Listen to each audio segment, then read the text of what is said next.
মাছ মাংস খাওয়া কি ধর্মের বাধা? ঠাকুর কি বলেছিলেন? মাছ মাংস খাওয়া মানুষকে ঘৃণা করা, এটাই কি ধর্ম? আজকাল অনেক মানুষকেই মানুষের চরিত্রে নয়, তার থালার ওপর বিচার করা হয়। কিন্তু কেন?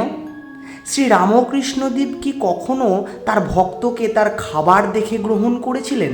উত্তর হলো না।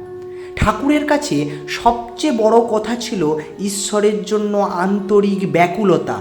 তাই বলা হয় ঈশ্বর মন দেখেন, থালা নয়। স্বামী বিবেকানন্দও শেখান ধর্ম মানে শুধু বাহ্যিক নিয়ম নয়, অন্তরের শক্তি, প্রেম, সত্য এবং ভালোবাসার জাগরণ।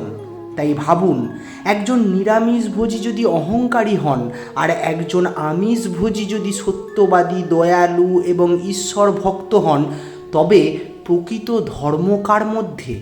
অন্যের থালা নয়। তাই আজ থেকেই নিজের হৃদয়টাই পরীক্ষা করুন। সেখানে কি সত্যিই সত্য আছে?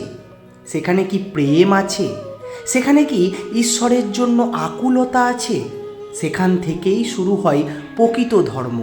জয় ঠাকুর, জয় মা, জয় স্বামীজি। এরকম আরও ভিডিও পেতে আমাদের এই চ্যানেলটি সাবস্ক্রাইব করে আমাদের পাশে থাকুন।